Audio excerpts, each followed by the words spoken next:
As a beginner with weight training, you really only need 3 basic exercise movements to get a full body workout program. So whether you've just finally decided to get back into or starting off your fitness journey, or it's your New Year's resolution, in this video, I'm gonna give you the 3 main exercise movements that you need to build a full body workout plan to build up your physique. Now, I'm all about efficiency, and you can do this full body training with as little as 10 minutes per day, or even 25 to 30 minutes 2 to 3 times per week. And all I'm using for these exercises is dumbbells, a bench, and a pull-up bar. Now there are variations to these things that I will discuss in the video that you can do in a gym with machines or other equipment, but these things are going to be the 3 basic bare bones movements that you need for a full body workout. And then as you build upon it, you can add in extra things. And this is not just for beginners. This can be used for intermediate weightlifters as well.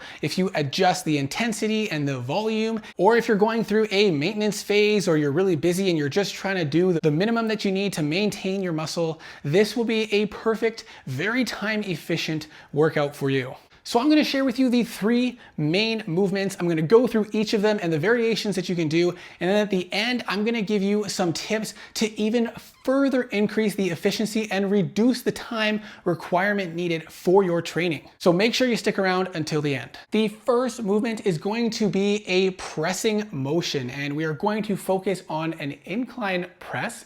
And that is going to target more the upper chest, but also equally target the middle and lower pecs as you would get from a flat bench. I do have other chest workout videos that you can check out on my channel for more specifics. And the second movement we're going to discuss today is going to be a pulling or rowing motion, either in the horizontal plane or the vertical plane, depending on your preferences and the equipment that you have available. And the third movement we're going to focus on today is a leg pressing motion to include legs in our training as well as additional core stability. So let's jump into it and talk about the pressing motion. Now, not only is this an important functional movement, but it targets 3 key muscle groups, being the chest, the triceps, and the anterior delts. Now, these are all important for building a well-rounded physique. And the incline, as I mentioned before, is allowing us to target more in the upper chest and at least as much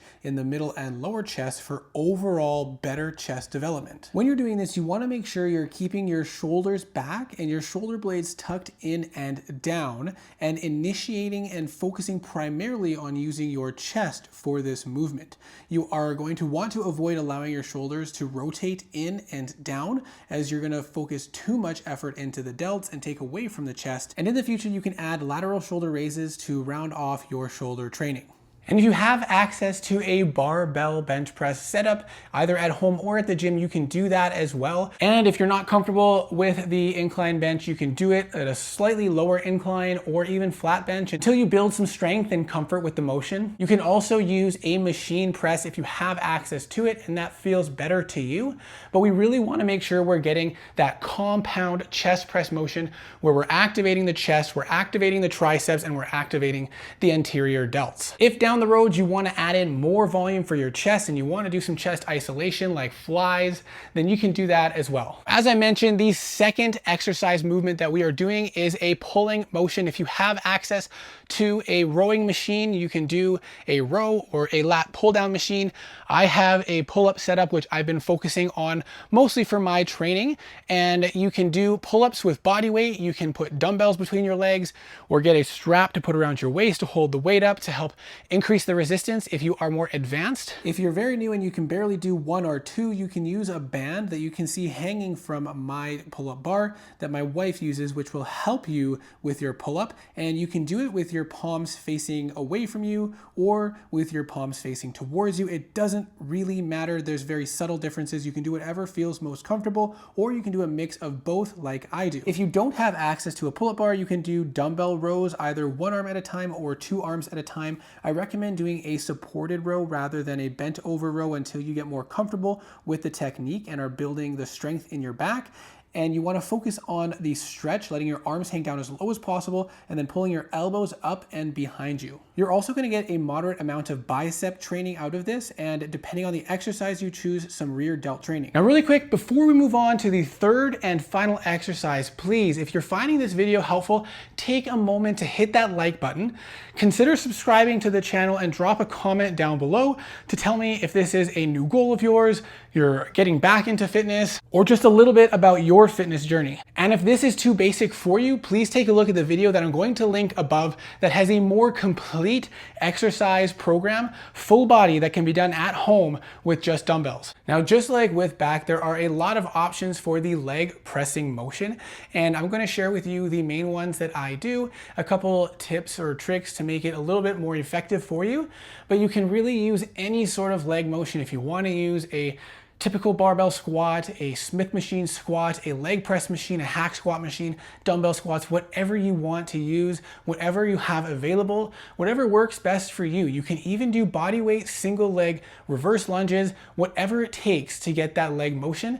So let's take a look at some of the ones that I use. My preferred form of leg training would be a leg press machine because of the stability it offers. I'm not really a fan of training legs with dumbbells, but my favorite probably would be the Bulgarian split squat, as you can focus on one leg at a time, making it easier to load. And as long as you don't line your feet up straight in front of each other, but more stagger them a little bit, it allows for fairly good stability. You could also do reverse lunges with weights or with body weight, as I do here. I like to carry my leg all the way through and up. And then you can also do dumbbell squats where you hold the dumbbells beside you and squat down. Now, I find that my grip gives out before my legs, but one way to make this work a little bit better, which I'll show you, is to stay in the bottom half of the range of motion. That is the area where most of the hypertrophy stimulus comes from anyways, and staying in that range makes it much more challenging with much less reps. So that is an option.